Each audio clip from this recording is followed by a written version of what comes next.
वालेकुम सलाम। मेरी आवाज आ रही है आप लोगों को? क्लियर?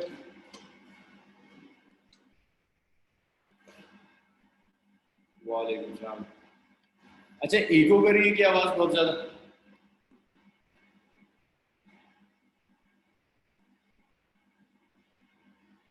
नहीं, चलिए। तो लास्ट क्लास तक हमने क्या क्या कंप्लीट कर लिया था, आप मुझे याद दिलाएंगे? फेजर डायग्राम हमने डिस्कस कर लिया था ना पूरी तरह से। सर्किट स्टार्ट कर दो, पहला सर्किट स्टार्ट कर दो।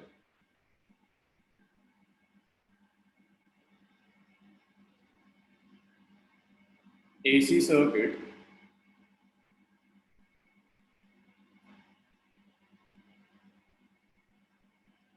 having resistor only.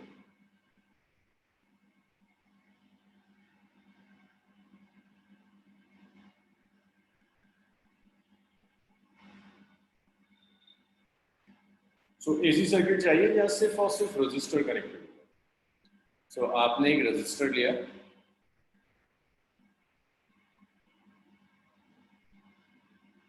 इसे एक एसी सप्लाई से कनेक्ट कर दिया और एसी सप्लाई है, this is E not sine omega T. ये एसी सप्लाई आपने दी, is E not sign.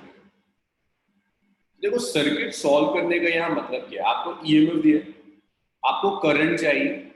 Current calculate करते करते ना आपको फेज डिफरेंस भी दिखना शुरू हो जाएगा, तो आपको फेज डिफरेंस की भी जरूरत है।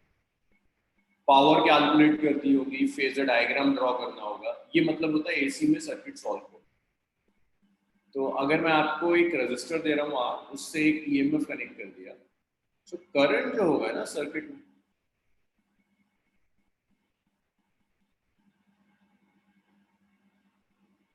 आए।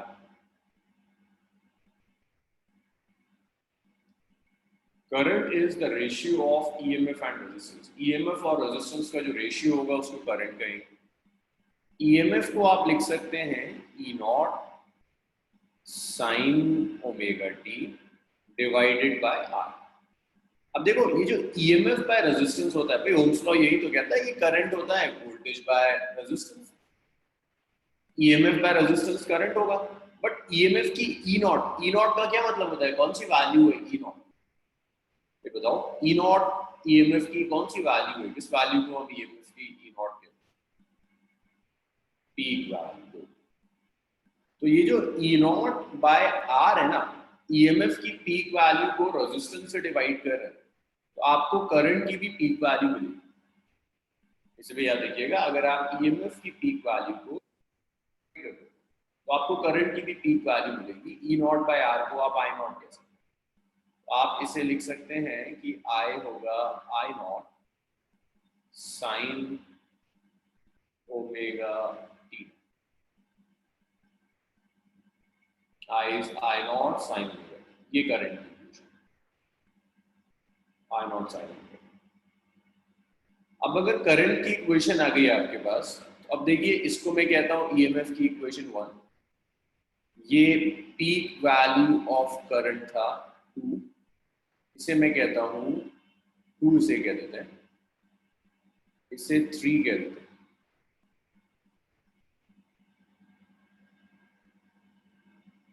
3 को मैंने 2 में सब्स्टिट्यूट किया,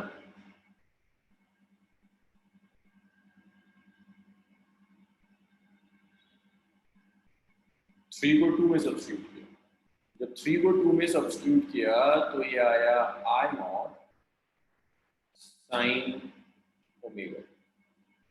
तो ये करंट का एक्सप्रेशन आ गया कि current I is I not sine. इसे आप कह दीजिए इक्वेशन नंबर 4।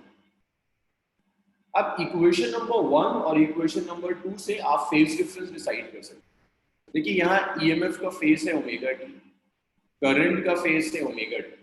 करंट और ईएमएफ दोनों सेम फेज में, अगर ये दोनों सेम फेज में तो phase difference is 0। current and EMF are in same phase.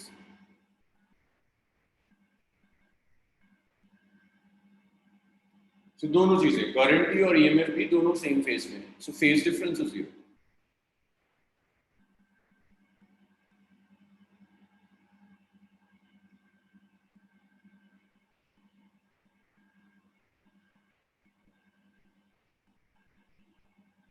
कोई फेज डिफरेंस नहीं।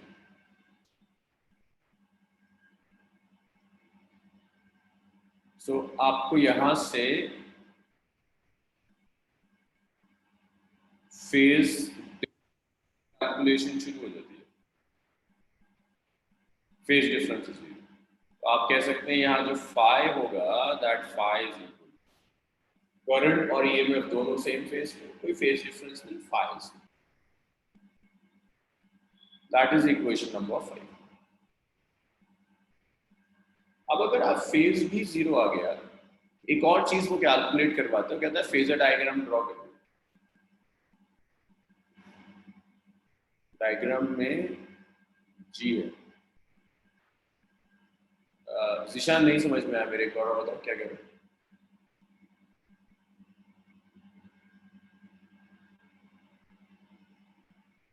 फेज डिफरेंस की बात कर रहे हो जिशान?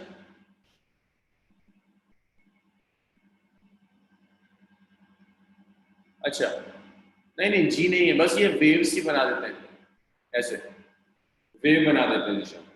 ये वेव बताता है कि ये एसी सोर्स है, जनरेटर लगा। अच्छा, इसके बाद फेजर आएगा।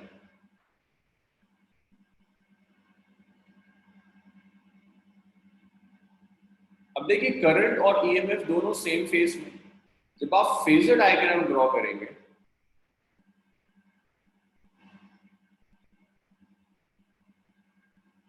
फाइव का कॉट कहाँ है, sign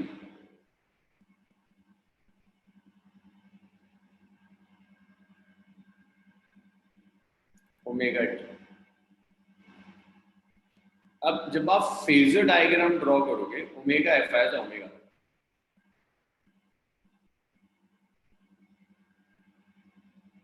so this is time.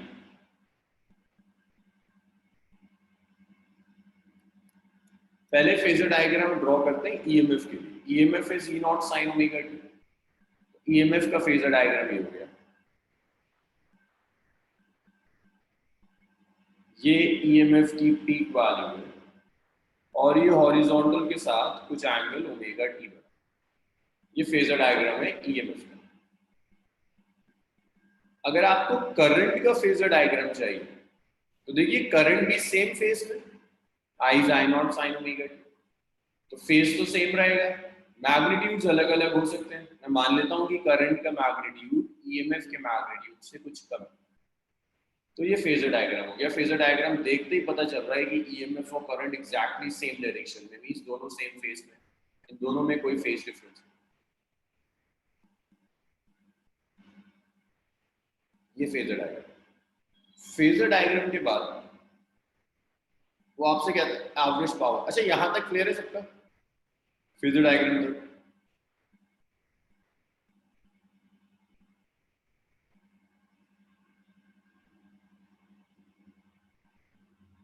चलो, फेजर डायग्राम के बाद जो नेक्स्ट काम है वो है एवरेज पावर कैलकुलेट करना। डायग्राम, जिशान देखो ये फेजर डायग्राम वही है जो कल सिखाया था मैंने। आपने लिखा ना ई नॉट साइन ओमेगा टी, तो हम एक डायग्राम बनाएंगे जिसमें पीक वैल्यू ई नॉट की इक्वल एक एरो लेंगे, एक्स एक्सिस के साथ जो एंगल लेंगे वो ओमेगा टी है। तो मैंने पीक वैल्यू ली ई नॉट, एंगल कितना, तो ओमेगा टी। करंट के लिए देखिए, करंट की पीक वैल्यू आई नॉट, तो हम एक एरो लेंगे जिसकी लेंथ आई नॉट की इक्वल हो, एंगल यहां भी ओमेगा टी हो, तो एरो लीज, एरो की भी लेंथ आई नॉट है, बस जो एंगल है वो एंगल ओमेगा टी। दोनों में एंगल सेम है इसीलिए ओवरलैप कर।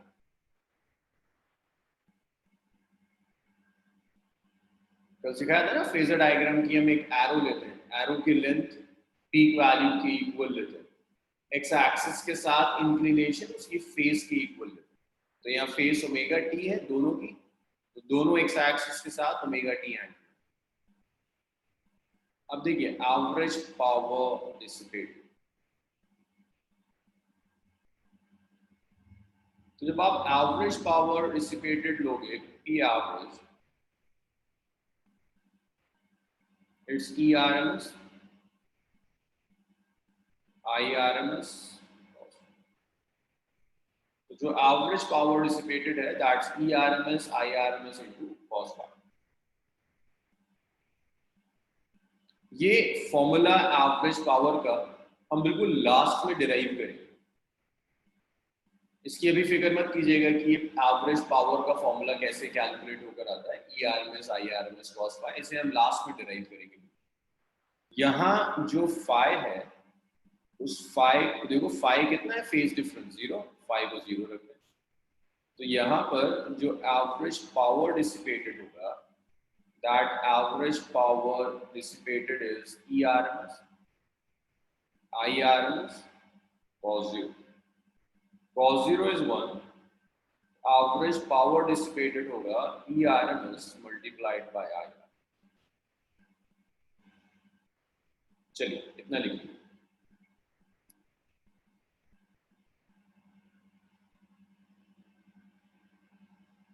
और मुझे डाउट्स बताइए अगर यहाँ तक कहीं कोई प्रॉब्लम।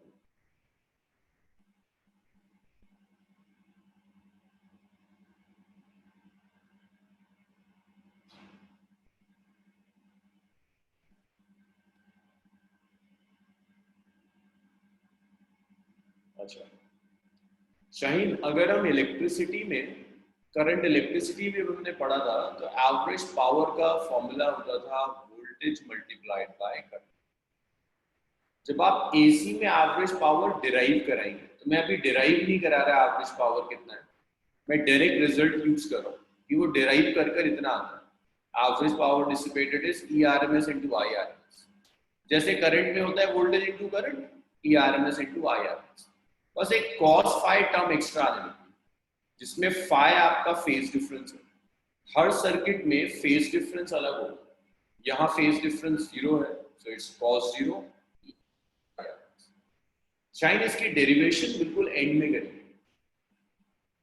असल में ये है तो पावर बिल्कुल चैप्टर के एंड में, लेकिन हर सर्किट के लिए पावर पता होनी चाहिए। मैं थोड़ा सा टाइम बचा रहा हूँ, सर्किट्स के साथ साथ उसकी पावर कैलकुलेट करते हुए चलिए। भाई आप इतना लिख लें, मुझे बताइए, इसको रब करते हैं, नेक्स्ट करेंगे।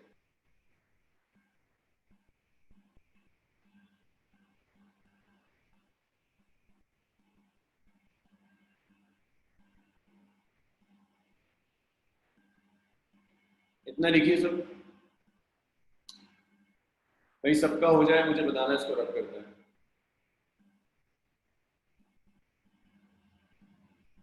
अच्छा इतना लिखो जीशान, फिर करता हूँ।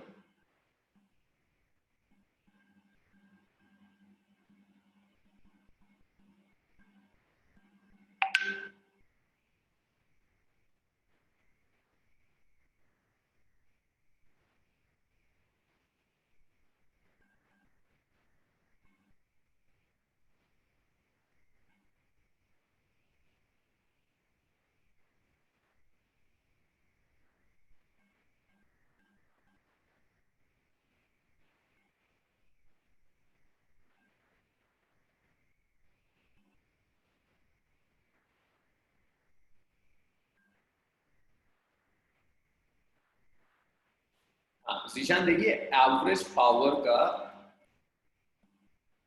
भाई पावर होता है ना एनर्जी बाय टाइम। तो किसी भी सर्किट में जब हम पावर कैलकुलेट करते हैं, तो वो पावर होती है वोल्टेज मल्टीप्लाइड बाय करंट। जब एसी सर्किट में हम पावर कैलकुलेट करते हैं, तो वो होता है ईएमएफ की आरएमएस वैल्यू, करंट की RMS value multiplied by cos phi. ये जो फाई है, ये फाई फेज डिफरेंस है। अब जब आप रेजिस्टर का सर्किट लोगे, ये जनरल फॉर्मूला है पावर। जब आप रेजिस्टर का सर्किट लेंगे तो फेज डिफरेंस जीरो, तो यहाँ पर फाई की जगह मैंने जीरो रख दिया, कॉस जीरो वन होता है, एवरेज पावर आ गया E R M S multiplied by I R S. ये कहाँ से आया जीशान, अभी इसकी फिक्र मत कीजिए, हम इसे डिराइव करेंगे। फिलहाल इस रिजल्ट को याद रखिए कि एवरेज पावर एसी में E R M S I R M S cos. अच्छा, इसके बाद एक दो क्वांटिटी रब कर दूं, सबने लिख लिया ना? जिशान लिख लिया?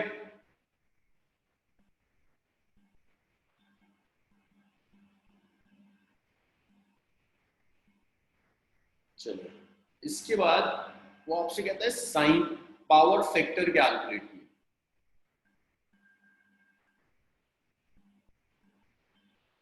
तो देखिए एसी में ये जो कॉस फाई हम यूज करते हैं ना, ये जो कॉस फाई हम यूज कर रहे हैं, this cos phi is power factor. ये जो कॉस फाई यूज किया है, this cos phi is a power factor. Phi zero हो जाएगा रजिस्टर के लिए, cos zero equal to one. तो यहाँ जो पावर फैक्टर आया रजिस्टर के लिए, वो पावर फैक्टर वन। रजिस्टर के लिए जो पावर फैक्टर आता है, that power factor is one. Resistor का power factor one.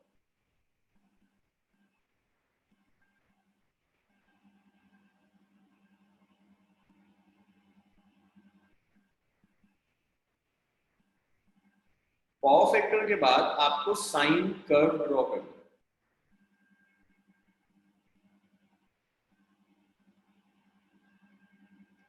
Sine curve मैंने बताया था आपको, साइन और कॉस कैसे प्लॉट करते हैं। जैसे ई है, E not sine omega T, इसका ग्राफ प्लॉट करना है। फिर करंट भी है आपका आई नॉट साइन ओमेगा टी, इस करंट का भी ग्राफ प्लॉट करना है। जब आप यहाँ ग्राफ प्लॉट करेंगे,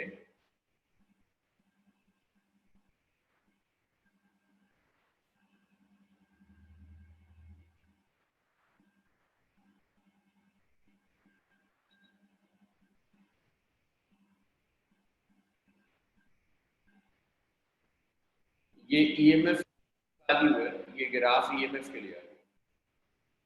जब आप करंट का ग्राफ प्लॉट करेंगे,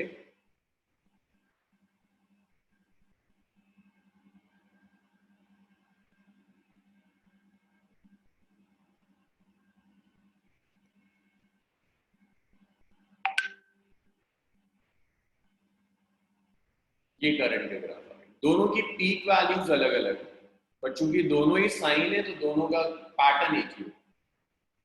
सो हर सर्किट में आपको इतनी चीजें कैलकुलेट करनी है।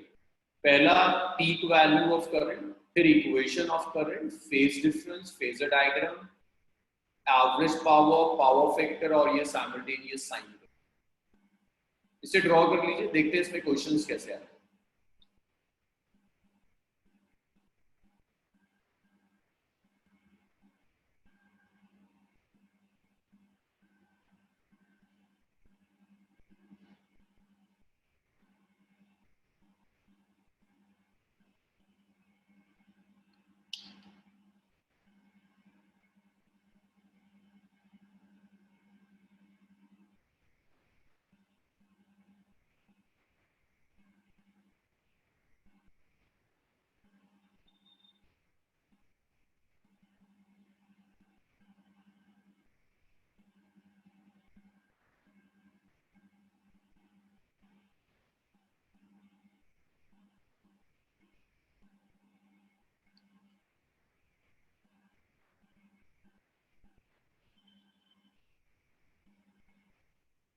अच्छा, इसके बाद क्वेश्चंस देखिए।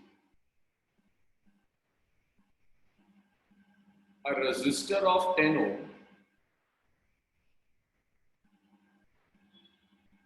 is connected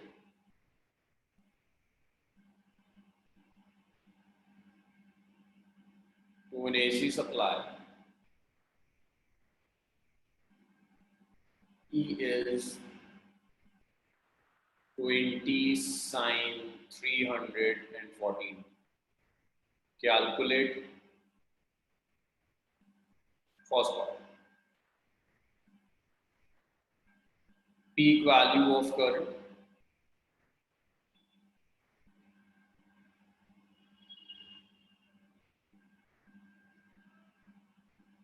Second,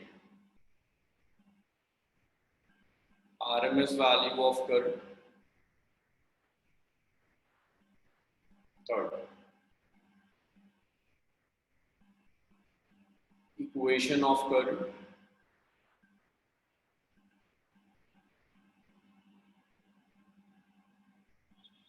Fourth, average power dissipated.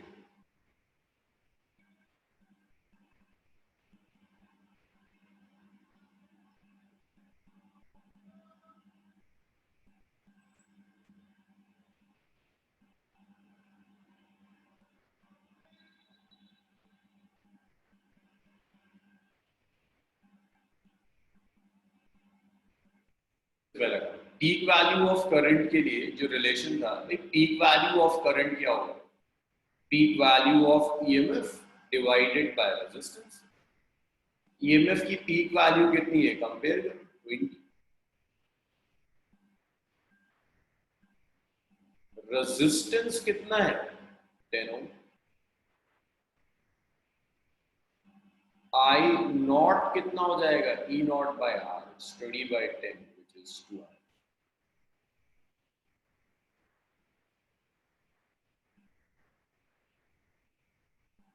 तो जो पीक वैल्यू ऑफ करंट है, that peak value of current is 2 ampere current की पीक वैल्यू।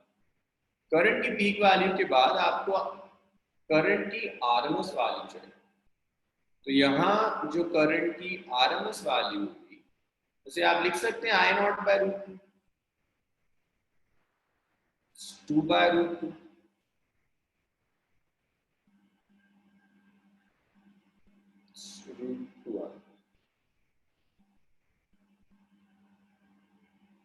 इक्वेशन ऑफ, जब आप करंट की इक्वेशन कैलकुलेट करोगे, देखो करंट की इक्वेशन क्या थी? ईएमएफ और करंट सेम फेस में थे, I is I not sine omega T. बस वैल्यूज रख दीजिए। करंट की पीक वैल्यू कितनी है? 2 साइन ओमेगा। ओमेगा कितना है? देखो 314 इंटू टी। फोर्थ पार्ट में कह रहा है एवरेज पावर डिसिपेटेड। तो देखिए आप एवरेज पावर कैसे कैलकुलेट करेंगे? P एवरेज होगा E R M S I R M S cos phi. तो जब आप एवरेज पावर कैलकुलेट करोगे, it's E R M S. E R M S is E not divided by root 2। I R M S I not by root 2। Resistor के लिए phi कितना होता है? 0। Value रख दीजिए। ई नॉट कितना है? देखिए ई नॉट है 20 by root 2। Root 2 into root 2 को तो मैं 2, यहां पर डिनोमिनेटर में जो रूट 2 इंटू रूट 2 आ रहा है इसे 2 कर देते हैं। आई नॉट कितना है? 2। तो ये आ गया 20। तो जो एवरेज पावर डिसिपेटेड है, that average power dissipated across the circuit is 20। चलिए इतना लिखिए।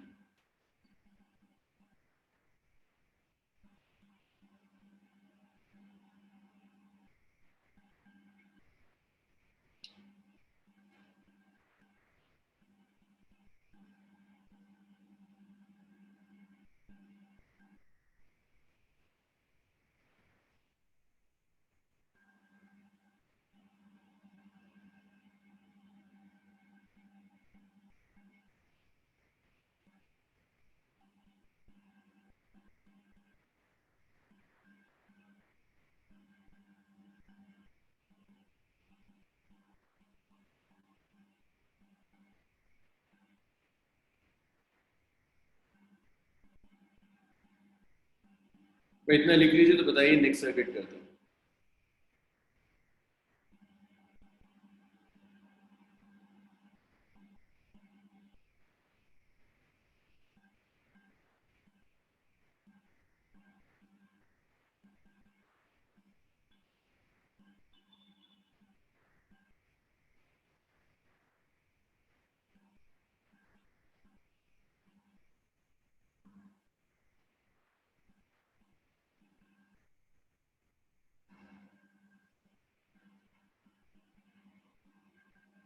चलिए सबने लिख लिया, इसको मैं रख करूँ। अब वो हो रहा है ना, जब भी आप रजिस्टर का सर्किट लोगे ना, सर्किट वहां फेज डिफरेंस 0 होता है। लास्ट सेक्शन में मैंने डिराइव करवाया था, सर्किट ले रहे हैं जिस सर्किट में रजिस्टर है तो वहां फेज डिफरेंस 0 होता है। अभी तो करा हमने डिराइव, बस मैंने वो डायरेक्ट रिजल्ट यूज किया। आप हुआ सुन रहा है?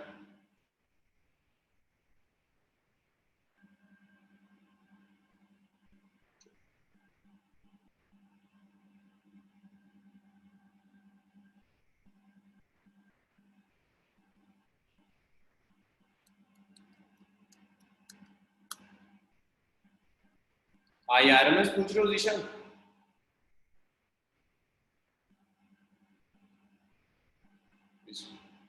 देखिए IRMS का फॉर्मूला तो हमने डिराइव करा था ना, लाइक पहली शायद एसी की क्लास थी।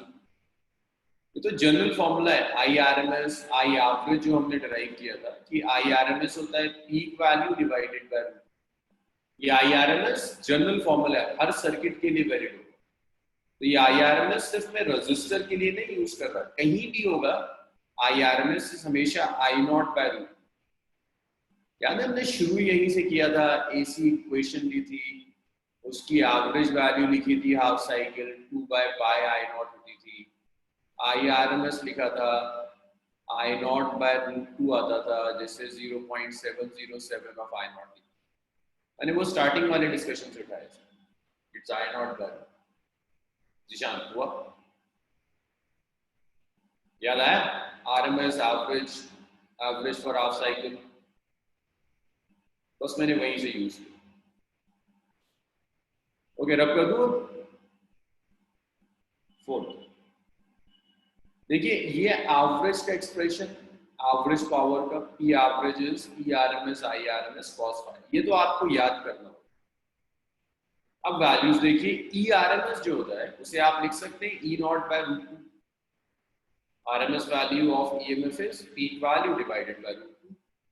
RMS value of current is peak value divided by root 2. Phi आपका जो फेज डिफरेंस है, रजिस्टर के लिए हमेशा फेज डिफरेंस 0 आता है। जब आप सर्किट लेंगे जिसमें सिर्फ रजिस्टर लगा हुआ है, वहां फेज डिफरेंस हमेशा 0 आएगा, तो फेज डिफरेंस मैंने 0 ले लिया।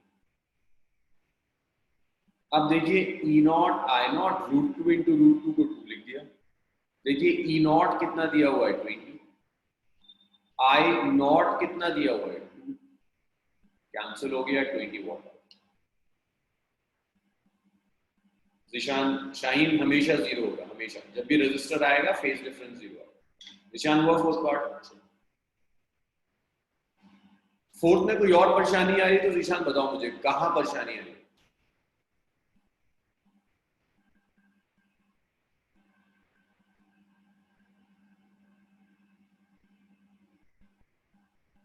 तो परेशानी नहीं।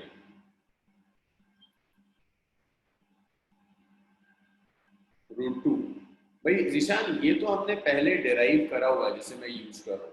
करंट की आरएमएस वैल्यू होती है I not by root, EMF की आरएमएस वैल्यू होती है ई नॉट बाय रूट। ये एसी का पहला और दूसरा लेक्चर जो था उसमें हमने यही किया, ट्यूसडे और थर्सडे यही सब तो डिराइव करा।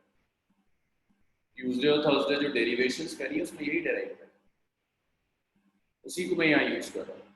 Root two into root two, root two का स्क्वायर,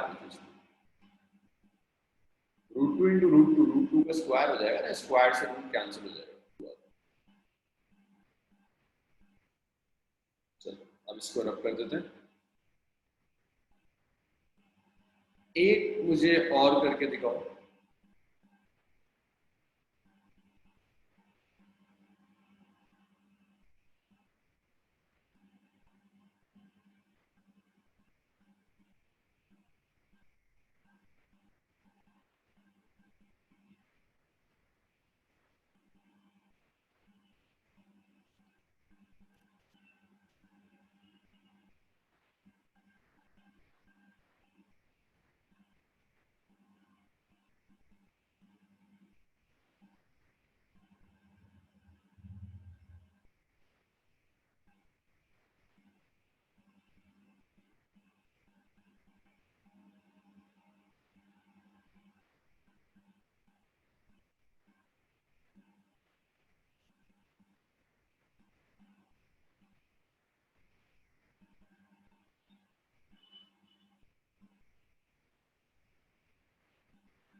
सो देखिए इस क्वेश्चन के लिए हिंट देखिए, आपको जो कह रहा है ना ईएमएफ 20 वोल्ट का है, इसका मतलब है ई आर एम एस दिया होगा 20। अगर ई आर एम एस दिया है तो आप ई नॉट कैलकुलेट कर सकते हैं। ई आर एम एस होता है ना ई नॉट बाय रूट 2। सो यहां से ई नॉट आ जाएगा,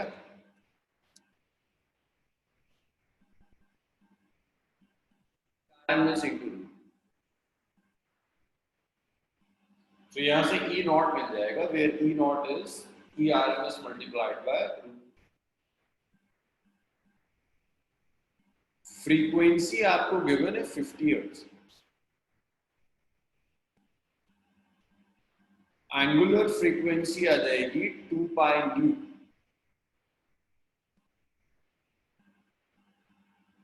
2 into 3.14 into nu, which is 50 radian per second। ये ओमेगा। सो यहां से आप ईएमएफ की इक्वेशन लिख सकते हैं ई नॉट साइन ओमेगा। इसके बाद का क्वेश्चन वैसे ही होगा जैसे हमने लास्ट किया था। सॉल्व करिए और मुझे आंसर्स बताइए क्या।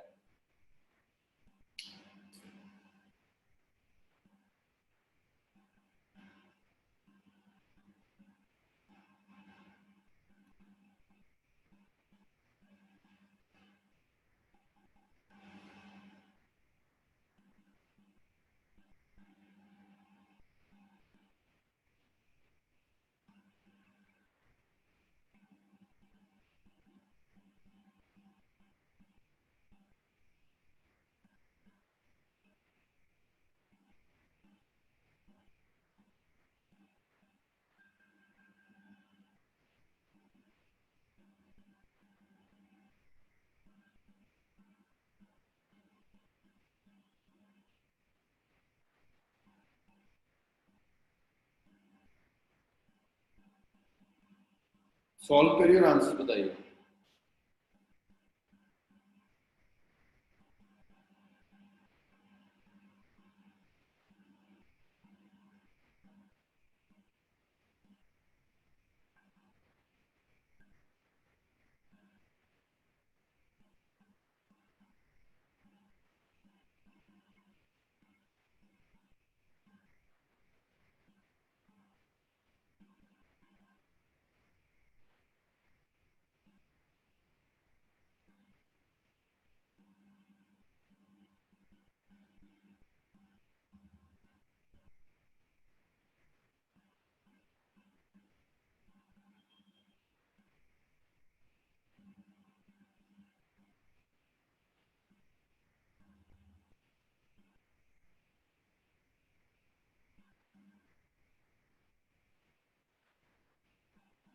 भाई शाहीन के आंसर्स आए, और किसी का कुछ आंसर।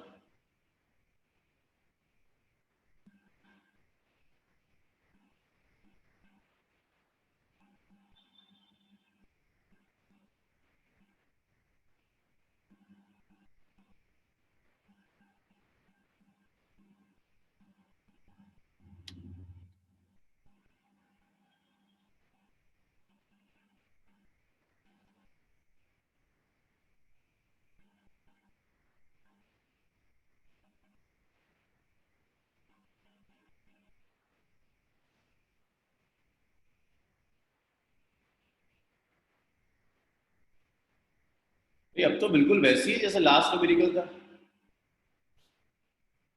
अब भी नहीं हो रहा।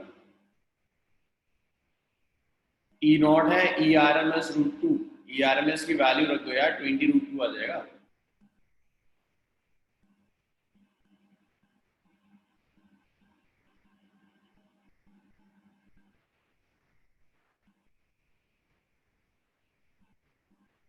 Twenty root two sine omega multiply करोगे 314 हो जाएगा।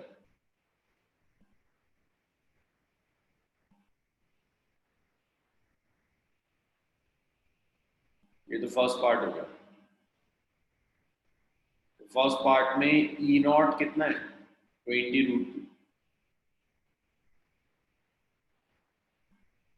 भाई सबके आंसर्स क्यों नहीं आ रहे हैं, 2 4 5 बच्चों के आंसर्स हैं बस। सेकंड है इक्वेशन ऑफ ईएमएफ।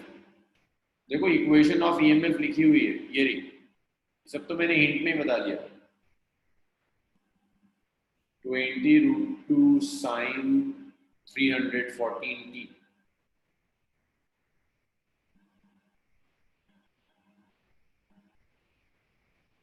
तीसरा, peak value of current.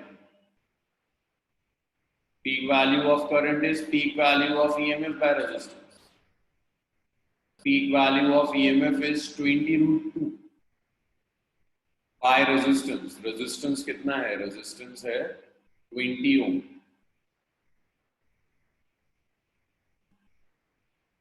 I not आ गया √2 ampere.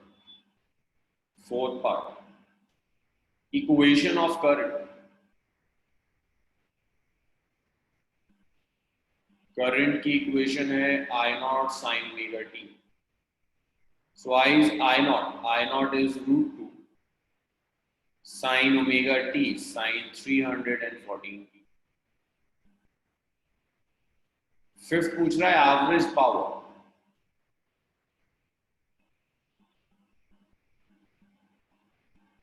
P average is ERMS IRMS cos 0। ERMS तो देखो दिया ही हुआ है, चाहो तो ऐसे लिख दो E नॉट बाय √2। IRMS को ऐसे लिख दो I नॉट बाय √2।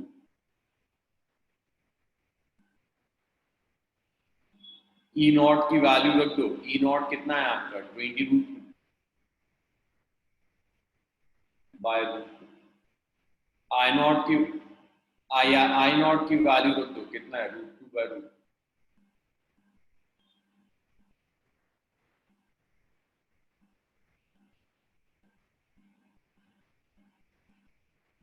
20 वॉट आ गया।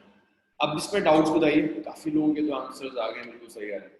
इसमें डाउट बताइए अगर कुछ है। अब तक तो यूज टू हो गए होंगे एसी के सर्किट्स के साथ, क्योंकि कई टाइप के सर्किट्स करने हैं आपको सॉल्व।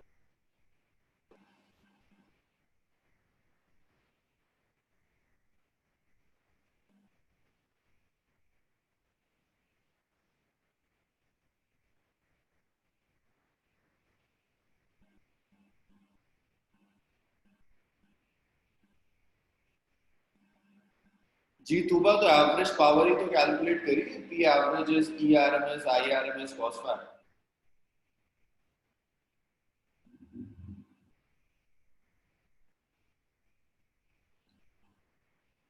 जी तुबा, ये पी एवरेज ही तो कैलकुलेट हो रहा है।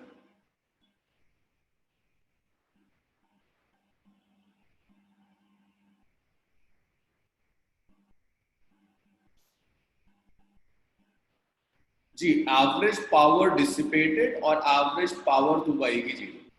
असल में होता क्या है, जब भी सर्किट से करंट फ्लो करता है तो इलेक्ट्रिकल एनर्जी का कुछ पार्ट हीट की फॉर्म में डिसिपेट होता है, उसी को एवरेज पावर, उसी को एवरेज पावर डिसिपेटेड कहते हैं, वो एक ही चीज। चलिए सब लिख चुके हैं। जिशान हुआ ये? अरमान?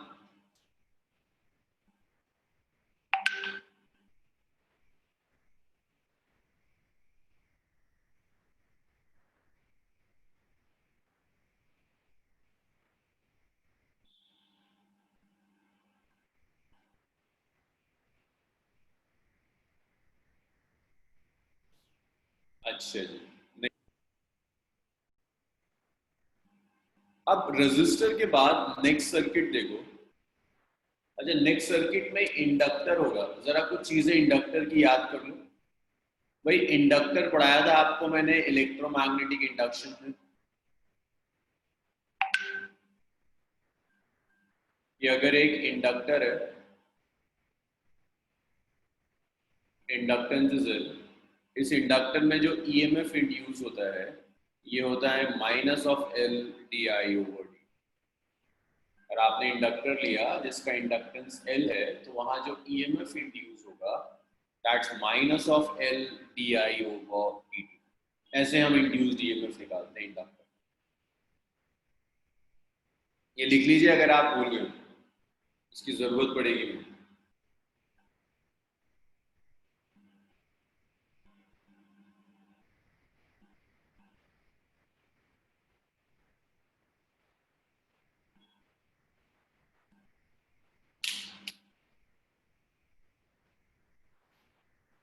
एसआई यूनिट क्या होती थी सेल्फ इंडक्टेंस की? एल की एसआई यूनिट क्या थी वैसे? सेल्फ इंडक्टेंस की एसआई यूनिट क्या थी? हाँ जी बिल्कुल, हेनरी थी, बिल्कुल सही।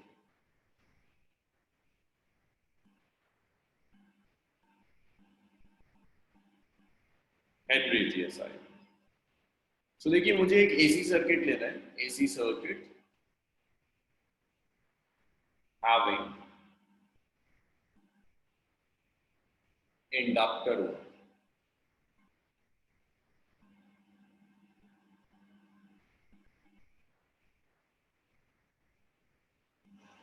AC circuit having inductor. तो आपको एक एसी सर्किट चाहिए जिसमें सिर्फ और सिर्फ इंडक्टर कनेक्ट।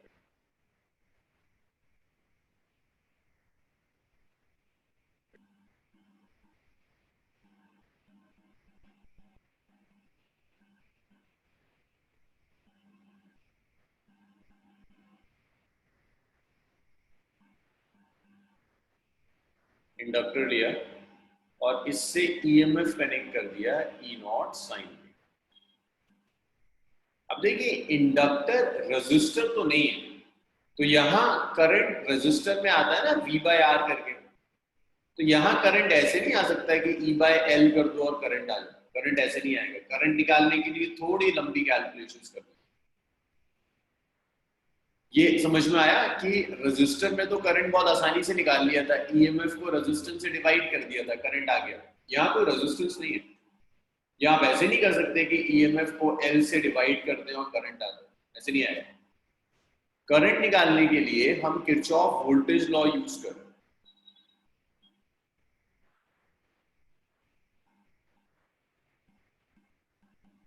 ये थोड़ी लेंथी कैलकुलेशन। आपने एसी कनेक्ट किया, मुझे बताओगे एसी कांस्टेंट है या वेरिएबल होता है? जब आप एसी ईएमएफ कनेक्ट कर रहे हो, एसी ईएमएफ इज कांस्टेंट और वेरिएबल? वेरिएबल। इंडक्टर जो आपने कनेक्ट किया हुआ है, इस कंडक्टर में जो इंड्यूस्ड ईएमएफ आएगा, ये होता है minus of L D I over D. ये सिखाया था आपने। जब भी आप इंडक्टर से एक वेरिएबल करंट कनेक्ट कर देते हो, उसमें ईएमएफ इंड्यूस होता है minus L D I over D. तो यहाँ आपके सर्किट में दो ईएमएफ है, एक EMF of your AC supply और एक ईएमएफ ऑफ इंडक्टर। दोनों को जब आप सम अप करोगे, like EMF of AC supply और ये जो इंड्यूस्ड ईएमएफ आ रहा है, इन दोनों का सम जीरो होता है। इसको कहते हैं किरचॉफ वोल्टेज लॉ। जिन लोगों ने अभी तक किरचॉफ वोल्टेज लॉ नहीं करा, अभी करेंगे हम करंट इलेक्ट्रिसिटी में, वो इतना याद रखें, किरचॉफ वोल्टेज लॉ सिर्फ इतना कहता है, आपके सर्किट में जितने भी वोल्टेजेस हैं, दो तीन जितने भी आ रहे हैं, सबको ऐड कर दो, सबका सम जीरो आना चाहिए। तो यहाँ दो वोल्टेज, एक जो आपने ईएमएफ एसी का यूज किया, दूसरा जो इंडक्टर है आपका, इस इंडक्टर में इंड्यूस्ड ईएमएफ आ रहा है माइनस एल डी आई, ये दोनों का सम जीरो हो जाएगा। तो आप लिख सकते हैं E minus L D I over D T is equal to zero. तो इसे आप लिख सकते हैं E is equal to L D I over E की वैल्यू कर दो। ईएमएफ होता है E not sine omega T is L D I over D. T से इधर मल्टीप्लाई कर दो, एल से डिवाइड कर दो। तो देखो, एल से डिवाइड करोगे ये हो जाएगा E not by L sine omega T, D T से मल्टीप्लाई कर दो, ये आ गया डी। तो ये करंट है, E not by L sine omega T D T, ये करंट है। मुझे इस स्टेप तक बताइए, कोई इशू है?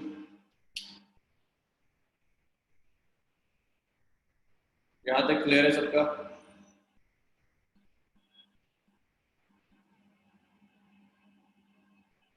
चलो, तो ये डेरिवेशन धीरे धीरे थोड़ी कॉम्प्लिकेटेड होती चली जाएगी। अगर यहां तक प्रॉब्लम है तो फिर तो मैं आगे समझा ही नहीं पाऊंगा। निशान यहां तक आया समझ में? अरमान, नवेद,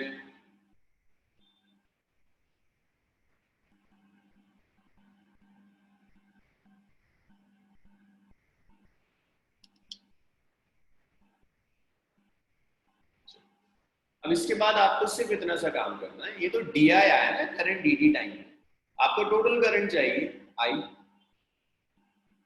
तो करंट आई के लिए क्या करोगे, इंटीग्रेट कर देते हैं, इस पूरे को इंटीग्रेट कर दो, E not by L sine omega T T.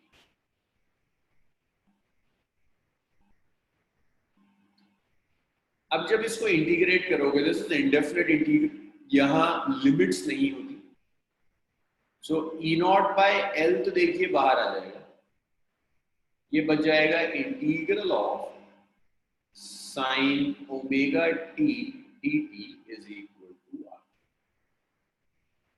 Sign omega T का इंटीग्रल मैंने कई बार आपको यूज करवाया, साइन ओमेगा टी का इंटीग्रल होता है minus of cos omega T divided by omega plus C is equal to.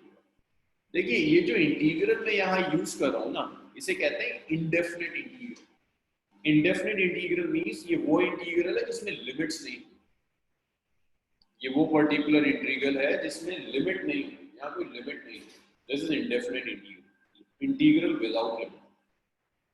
तो जब भी हम लिमिट नहीं लगाते तो एक कांस्टेंट सी आ जाता है, बस एक सी आप लगा देंगे जो जीरो होता है, तो ये आ जाएगा minus of E not by omega L cos omega T plus C is equal to R. देखिए डेफिनेट इंटीग्रल जहां लिमिट होती है ये उससे बहुत आसान चीज है। डेफिनेट इंटीग्रल में क्या करना होता है, लिमिट रखने की भी परेशानी होती है, लिमिट लिमिट कुछ नहीं रखनी, बस ये इंटीग्रेट हो गया, एक सी लगा दिया आपने। इस सर्किट में सी जीरो होता है। अब सी जीरो होने की अपनी एक डेरिवेशन है, बोर्ड्स में ये सब नहीं पूछा जाता कि सी कैसे जीरो हो रहा है, at the end of this derivation में दिखा दूंगा सी कैसे जीरो हुआ, बट वो डेरिवेशन का पार्ट नहीं है, सी जीरो होगा। हिंट लिख लीजिएगा, सिंस एवरेज वैल्यू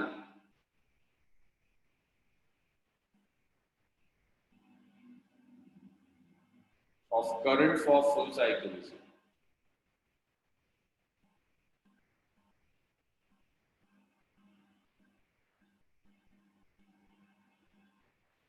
क्योंकि करंट की average value for the full cycle is zero, तो आप लिख सकते हैं सी जीरो होगा। सो यहां minus E not by omega L cos omega T,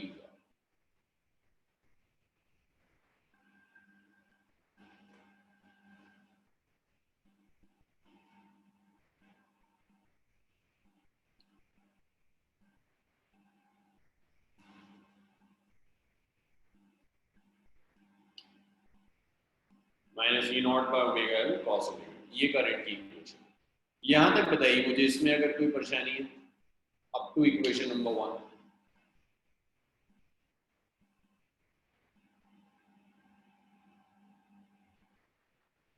देखिए ये वाला जो पोर्शन है, ये वाला, इसमें जरूर परेशानी आ सकती है कि सी कैसे जीरो हो रहा है, मैं इसे एक्सप्लेन कर दूंगा, बट एंड में डेरिवेशन का पार्ट नहीं है। मैं यहीं पर सी की कैलकुलेशन करना शुरू कर दूं तो और कॉम्प्लिकेटेड लगेगी आप, इतना लिखिए और जहां अटके वहां दोबारा बताइए मुझे।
जी फाइव सी इंटीग्रल की वजह से आया, इंडेफिनेट इंटीग्रल।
चलिए सर अब कर दूं मैं।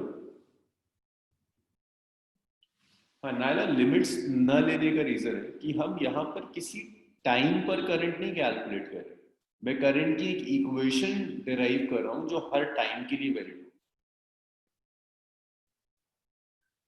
जब हम लिमिट्स लेते हैं ना तो हम टाइम इंस्टेंट पर्टिकुलर कर देते हैं कि अगर मैंने आपसे कहा कि 0 से लेकर t/2 तक इंटीग्रेट की, इसका मतलब आप कह रहे हो आपकी क्वांटिटी सिर्फ 0 और t/2 में वैलिड है। बट फिलहाल हम जो यहाँ कर रहे हैं वो किसी टाइम लिमिट में नहीं कर रहे, मैं तो आपसे कह रहा हूँ किसी भी टाइम के लिए करंट की वैल्यू चाहिए। तो ऐसे में जब आप लिमिट, जब आप रिस्ट्रिक्ट नहीं करते ना किस इंटरवल में चीजें चाहिए, तो वहां लिमिट नहीं लगाते।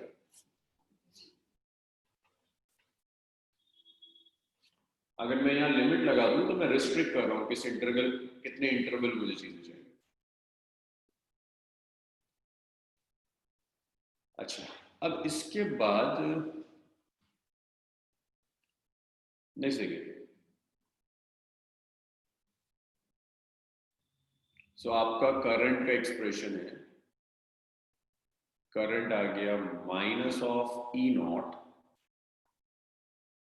Bye omega L cos omega. तो ये करंट है minus E not by omega L cos omega T.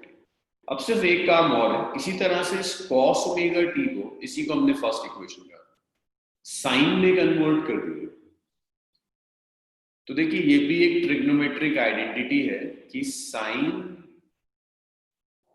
π/2 minus theta cos theta होता है। जिन लोगों के पास मैथ्स है उन्होंने इसे कई बार यूज किया होगा, जिनके पास मैथ्स नहीं है अब तक यूज नहीं किया, तो भाई आपको ये आइडेंटिटी तो याद करनी पड़ेगी। ये बिल्कुल ऐसी आइडेंटिटीज हैं, आप पढ़ते हैं sine square theta plus cos square theta 1 होता है, ऐसे ही ये सब है कि sine π/2 minus theta cos theta होता है। थीटा यहां है ओमेगा टी, तो साइन π/2 माइनस ओमेगा टी को आप कॉस ओमेगा टी कह सकते हैं। दैट्स इक्वेशन नंबर 2 को 1 में रख दीजिए, कॉस ओमेगा टी की जगह इसे रख दीजिए। तो जब आप 2 को 1 में सब्स्टिट्यूट कर दोगे तो आपका करंट आ गया, it's minus of E not over omega L sine π/2 minus omega T.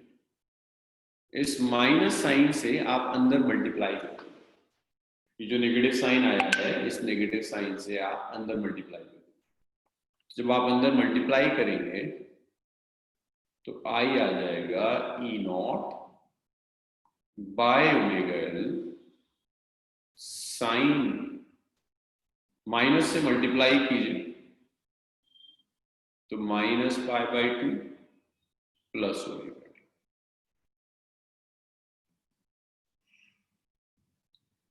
तो ये आई आ गया, it's E not by omega L sine omega T minus pi by, तो it's E not by omega L sine of omega T minus pi by. यहां तक बताइए मुझे, ये क्लियर है ना? बस मैंने कॉस को साइन में कन्वर्ट किया, सिर्फ इतना काम है।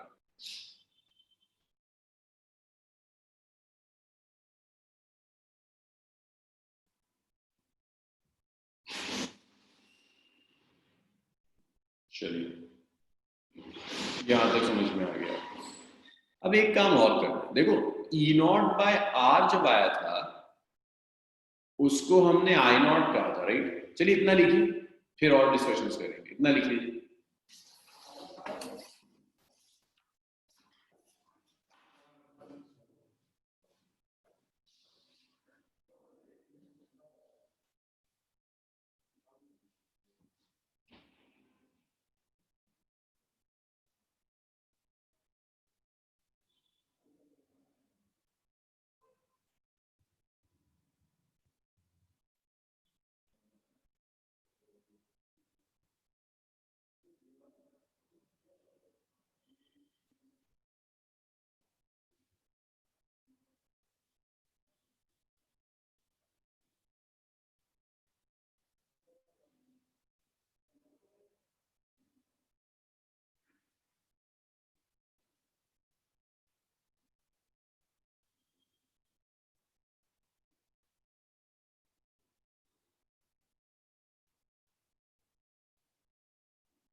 अच्छा, कॉस से क्या दिक्कत थी? शायद कॉस से दिक्कत ये थी कि आप फेज डिफरेंस डिसाइड नहीं कर पाते। अगर आपका ईएमएफ साइन में है ना, तो अगर आप कॉस लेंगी तो आप फेज डिफरेंस डायरेक्टली डिसाइड नहीं कर पाएंगे, कंपेयर नहीं कर पाएंगे। Shiva is equation pi by 2 phase difference है। हाँ Shiva, pi by 2 phase difference है। बट अभी जरा सा थोड़े से चेंजेस और करते हैं। देखिए यहां तक आप सब लोग लिख चुके।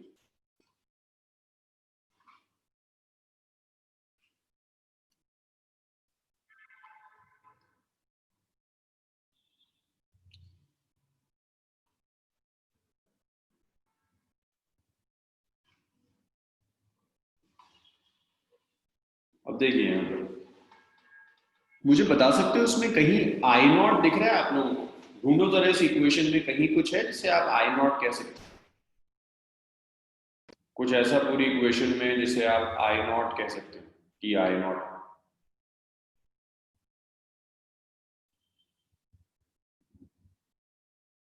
कुछ ऐसा दिख रहा हो इक्वेशन में जिसे आप कह सकते हो कि ये आई नॉट है? अरे बहुत बढ़िया। यस, आई नॉट की जगह ये टर्म आ रही है, ये आ रहा है आई नॉट की जगह। तो ये जो ई नॉट बाय ओमेगा एल है, इसे मैं आई नॉट लिख दूंगा। तो इसे जैसे ही मैं आई नॉट लिखूंगा, ये आ जाएगा I not sine omega T minus pi by. इसे मैं कहता हूं इक्वेशन नंबर 3। तो ये करंट की इक्वेशन है, या इसे 3 कह देते हैं और इसे 4 कह देते हैं। तो ये आपको करंट की इक्वेशन है। अब देखो यहां भाई, फ्रॉम इक्वेशन 3,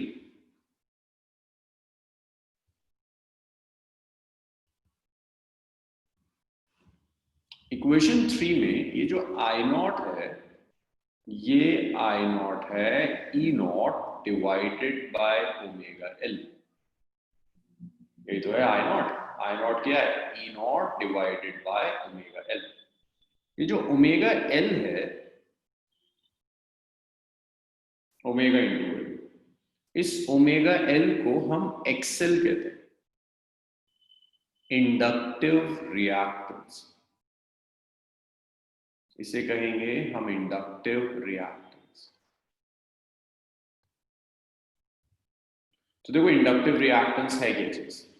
जैसे रेजिस्टर के लिए रेजिस्टेंस होता है कि जब एक रेजिस्टर से करंट पास करता है, रेजिस्टर उस करंट के फ्लो में ऑब्स्ट्रक्शन ऑफर करता है। रेजिस्टर कोशिश करता है कि करंट फ्लो ना करे, करंट के फ्लो में ऑब्स्ट्रक्शन ऑफर करता है।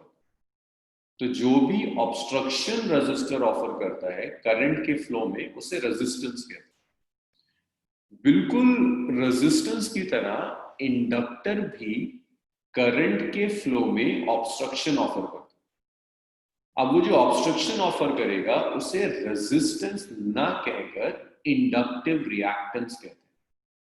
तो ऐसा समझो, जो काम रेजिस्टेंस करता है रेजिस्टर के लिए, वही काम इंडक्टिव रिएक्टेंस कर रहा है इंडक्टर के लिए। सेम काम कर रहा है जो काम रेजिस्टर कर रहा था। रेजिस्टेंस क्या काम कर रहा था? करंट के फ्लो में ऑब्स्ट्रक्शन ऑफर कर रहा है। ये भी करंट के फ्लो में ऑब्स्ट्रक्शन ऑफर कर रहा है, इसे इंडक्टिव रिएक्टेंस। इसको लिख देते हैं inductive reactance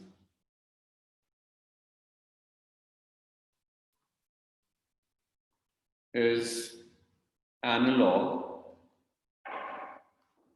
of resistance for resistor। जो काम रेजिस्टेंस रेजिस्टर के लिए करता है, वही काम इंडक्टिव रिएक्टेंस इंडक्टर के लिए करता है।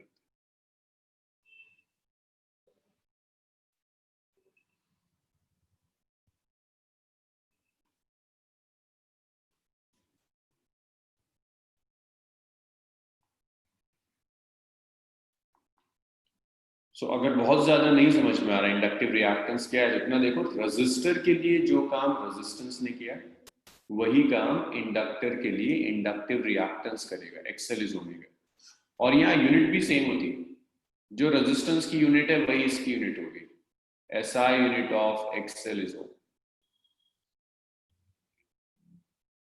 तो अगर मैं इसे इक्वेशन नंबर 5 कह लूं और मैं 5 को 3 में रखूं यहां पे, तो आपको ये मिल जाएगा कि जो आई नॉट है, ये आई नॉट है E not divided by X. ये जो आई नॉट होगा, ये I not E not by X. So peak value of EMF divided by inductive reactance is peak value of current. This is equation number 6.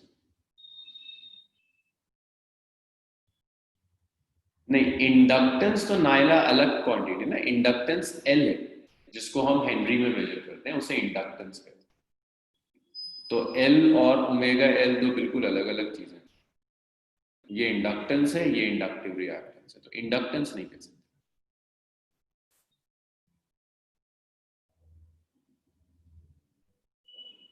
Units भी अलग हो जाएंगी, एक की हेनरी होगी, रेजिस्टेंस की यूनिट ओम होती है, इंडक्टिव रिएक्टेंस की यूनिट ओम होती है। इतना लिखिए।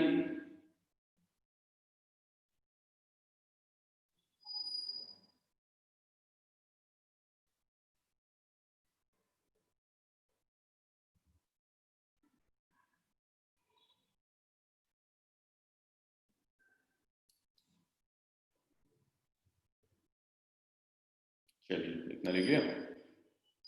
अच्छा, अब आप गेस कर सकते हैं, अगर मैं आपसे कहूं आरएमएस वैल्यू ऑफ करंट निकालिए,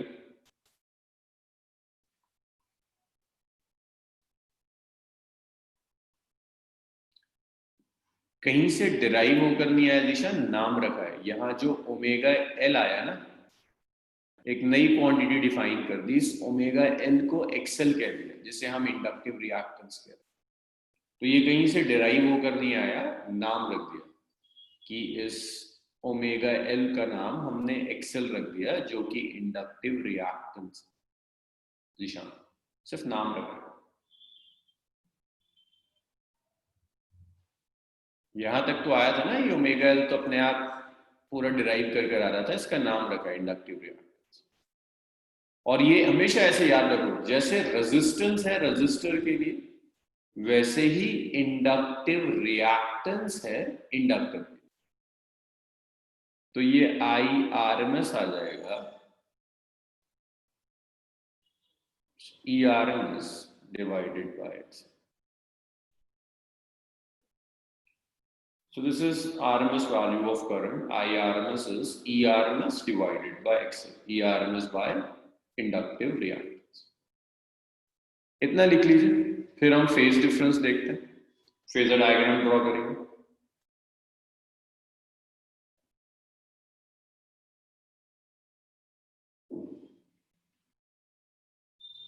इतना लिख डालिए, फिर फेजर डायग्राम ड्रॉ करेंगे।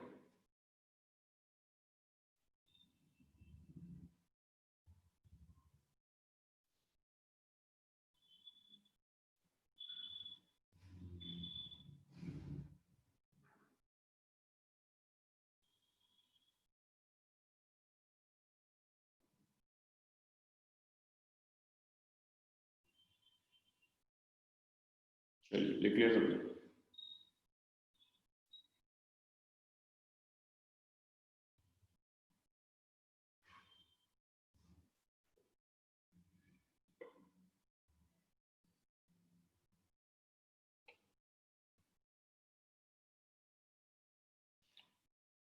अब देखिए, इसके बाद फेज डिफरेंस अगर हम ऑब्जर्व करें,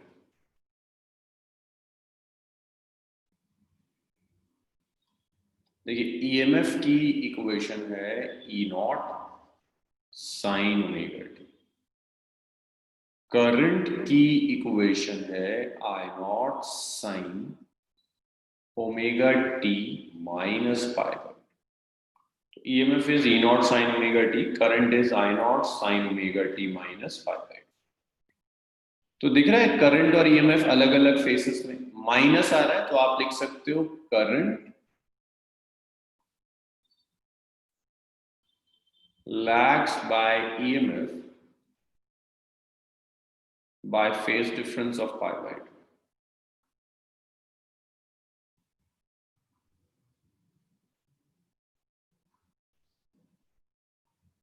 तो यहाँ करंट EMF से पाई बाई 2 के फेज डिफरेंस से पीछे चला जाता है, तो ये फेज डिफरेंस है करंट और EMF के।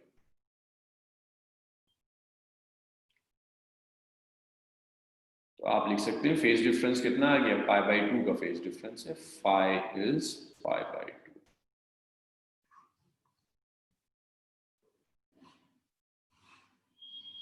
अब फेजर, अच्छा इसी चीज में एक चीज और याद रखिएगा, अगर मैं इसे कुछ कह दूं, कितनी इक्वेशंस हो गई बताओगे जरा, इक्वेशन नंबर क्या होगा, इक्वेशन नंबर क्या होगा?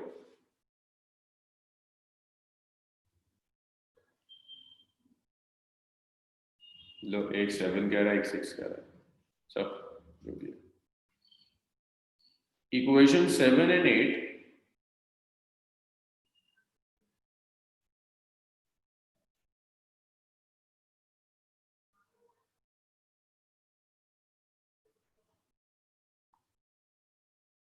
7 और 8 को आप ऐसे भी लिख सकते हैं कि करंट की इक्वेशन है I not sine omega T, और ईएमएफ है E not sine omega T plus pi by 2। देखो, अगर मैं आपसे ये कहता हूं कि करंट ईएमएफ से पीछे, ये इसको मैं ऐसे कहूं कि ईएमएफ करंट को लीड कर रहा है, आगे जा रहा है, एक ही तो बात है भाई। मान लो एक ए यहां खड़ा है, बी यहां खड़ा है, बीच में 2 मीटर का डिस्टेंस है।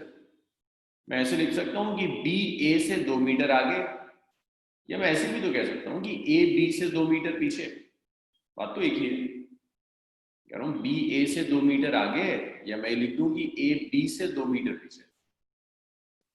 एक ही बात है, दोनों में कोई फर्क तो नहीं।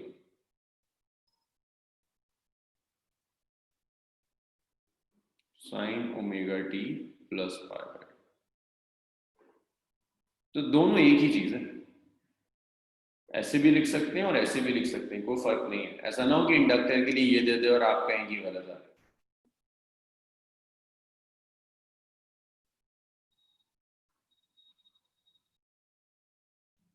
नेक्स्ट देखिए सर, फेजर डायग्राम। तो देखिए जब यहां हम फेजर डायग्राम ड्रॉ करेंगे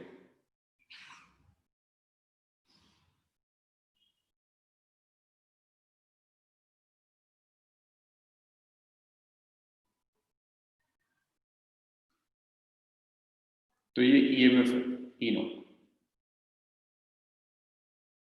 ये ओमेगा टी, करंट लैग कर रहा है, पीछे जा रहा है पाई बाई टू से, तो ये करंट का फेजर डायग्राम है आई नॉट।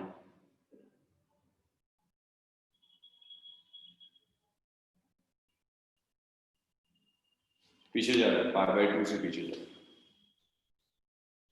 ये समझ में आया सबको?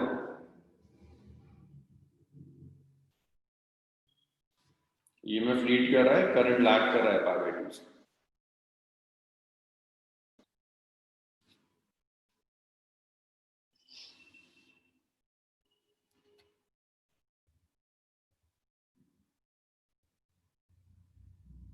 चलिए इतना लीजिए।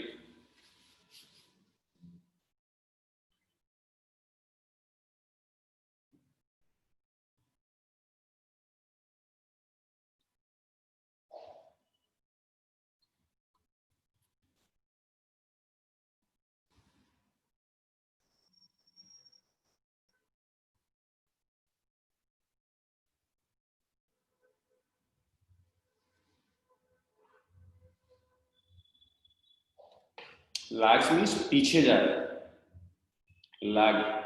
लैग्स मीन्स पीछे जा रहा है, करंट पीछे जा रहा है ईएमएफ से बाय पावर।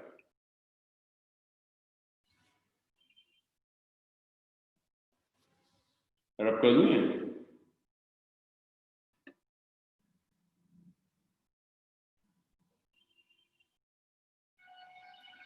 खुर्रम, सलमान, हो गया सबका? अच्छा लिखो लिखो।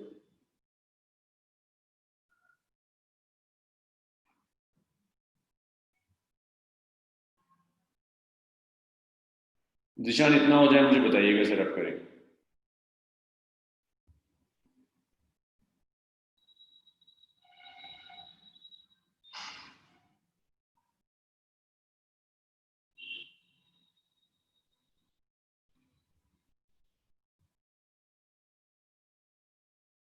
जिशान हो गया?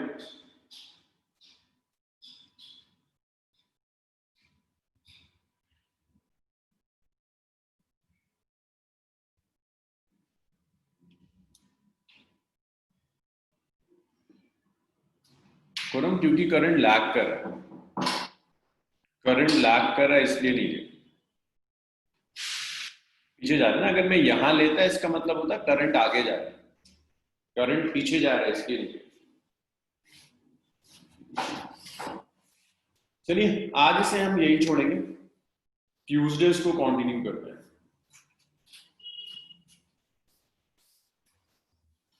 चलो आज इसको यही छोड़ते हैं, ट्यूसडे से